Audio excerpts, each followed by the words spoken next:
WWDC 2025 keynote just officially wrapped up. Apple talked a lot about all of its platforms and announced all of its new features. Now, I'm going to warn you, there's tons of new things that Apple announced, and so I'm not going to be able to get to everything, but we are going to talk about all of the important stuff that Apple announced at WWDC 2025. So let's jump into the numbers. There's a lot of new numbers that are being thrown around. It might be a little confusing, but I'll try to break it down as quickly as possible.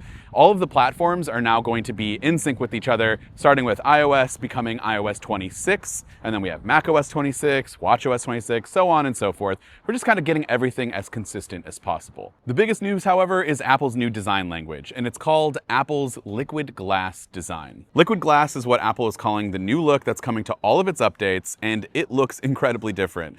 But kind of. Like at first, when you first look at the home screen, you might not notice it, but as you dive deeper into the operating system, you'll definitely tell. Liquid glass is translucent and designed to refract and reflect the light from its surroundings. On the iPhone, the home screen, lock screen, controls, navigation, app icons, and widgets have all been overhauled. You can even choose a whole new glass-like look for your app icons, and the lock screen has an adaptable font for the time that stretches or shrinks to fit your wallpaper. Speaking of wallpaper, your photos now have a 3D effect that moves when you move your iPhone. Apps like Camera have a streamlined design, and Safari looks way different, with more focus on the web page.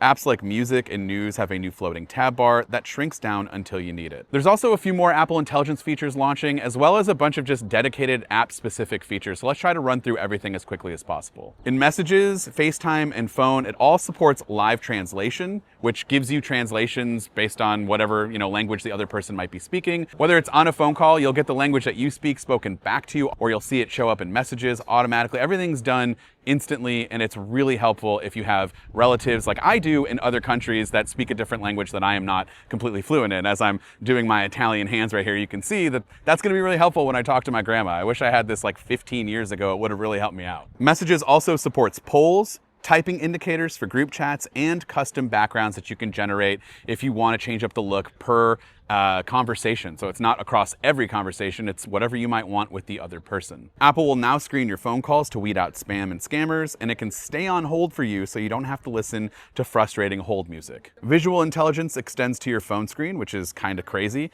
See a jacket you like online? You can take a screenshot and ask your iPhone where you can find it. It also integrates with ChatGPT and can do things like add events to your calendar.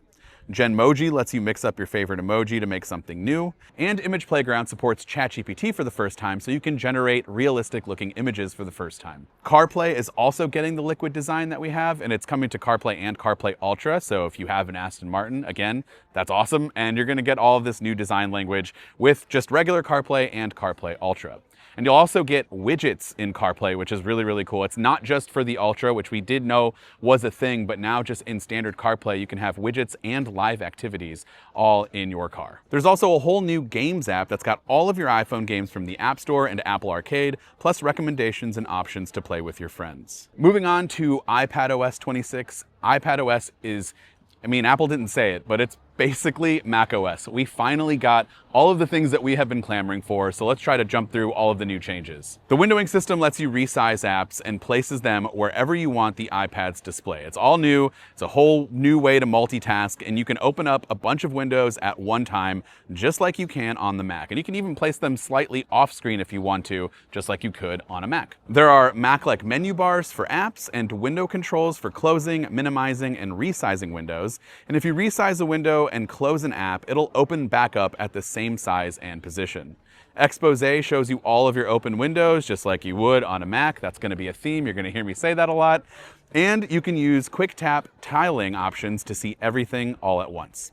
To go along with window management, the Files app is getting overhauled. You can see all of your files with a new list view, plus there are resizable columns and collapsible folders. And you can drag a folder from the Files app to the dock for easier access and set a default app for opening specific types of files. Apple is also bringing the Mac's Preview app to the iPad so you can create sketches, edit PDFs, and markup images.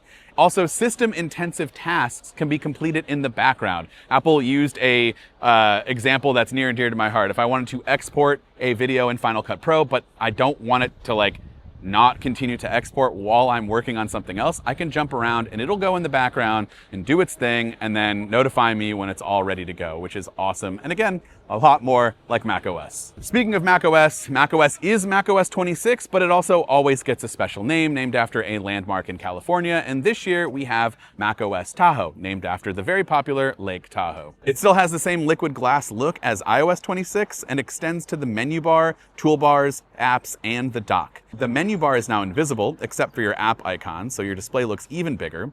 You can customize your menu bar and control center with whatever you want, including controls for third-party apps. And there's a phone app in macOS for the very first time, which again just puts you more into the ecosystem than ever before. To make it easier for you to manage and make phone calls from your Mac, just use the phone app. You can even see your voicemails and use features like call screening and hold assist, which are going to be helpful more than ever when you're trying to, get that bill adjusted, but also you still need to get work done. This is something that I think everyone's going to really love when it comes to you in the fall. Live activities sync over from the iPhone, so you can keep an eye on what's going on in your menu bar. Spotlight can do so much more. It can execute hundreds of actions from Spotlight, like sending an email, using new Apple Intelligence shortcuts for automating tasks, and there are new filtering options for your searches, and it's easier to browse through all kinds of your content than ever on your Mac because it also incorporates search results from apps.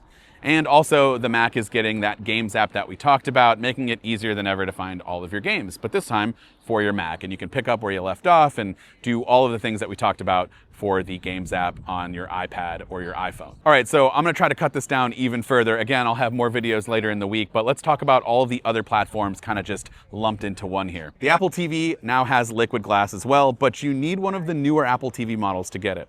All of your TV controls are more translucent and it won't interrupt what you're watching. You can now use your iPhone as a microphone when you're using the Apple Music karaoke feature, and it'll even give you lyrics, pronunciation, so that you don't mess up while everyone is listening. Apple added new aerial screensavers as well to the Apple TV, and there's an option to set any AirPlay speaker as the permanent speaker for your Apple TV. On watchOS, there's a new workout buddy that uses Apple Intelligence to motivate you.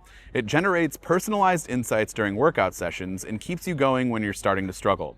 It's like having your own personal trainer, but in your ears when you're working out. The workout app has a new look, so it's easier to get your custom workout routines. Plus, Apple can automatically generate an Apple Music playlist to match what you're doing. And when you get a notification, you can now just flick your wrist and it dismisses the notifications. It can dismiss your calls that are coming in. Pretty much anything, it just do this and it goes away. Oh, and also the Notes app is now on the Apple Watch in case you need to reference a note quickly and easily. Last but not least, we have visionOS, and this was probably one of the more audible, gaspy moments that I had when we saw widgets on visionOS because they looked absolutely incredible. You can place widgets wherever you want. Like if you have a photo widget, you can put it on the mantle of your fireplace and it looks like a photo frame, but it's a widget in visionOS. Same thing with the weather app. You can put it as like a window to the outside and you can see the weather from the weather app, but in your space, in your house. It's just a remarkable use of the new technology that we have with Apple Vision Pro. And you can now use the PlayStation VR 2 Sense controllers with your headset while gaming. If you're with someone who also has a Vision Pro, there are new options for using apps together, so you can collaborate, play games, and yes, you can watch the same content, which, hear me out, I understand that it looks ridiculous. You could just pull it off and watch something on a TV, but let's say maybe you don't have a TV, or you don't have a 100-foot TV in your room like you would with the Apple Vision Pro. Apple also overhauled those creepy personas. If you remember mine, you remember it was terrible. It made me look like a thumb. We'll give it a shot. Hope to God it makes me look a lot better, because the example that Apple showcased in the keynote video looked amazing. So I cannot wait to test mine out. Fingers crossed it makes me look a little bit better. Vision Pro can also use a new generative AI algorithm to make your 2D photos look even more realistic with multiple perspectives for a much more 3D feel. And Safari has new spatial browsing features, so you can see 3D models that developers embed on a web page, and you can use your eyes to scroll through web pages. So that was just a quick rundown of everything that Apple announced that is just stuck in my head, because I thought this was one of the best keynotes from Apple for WWDC in the last 5 years. I might be crazy, but I'd love to hear from you. Let me know down in those comments what was your favorite thing that you saw at the keynote today. And let me know if there was something that you didn't get that you were hoping for down in those comments. This has been Dan with MacRumors. Thanks so much for watching, and I hope to see you around in the next video.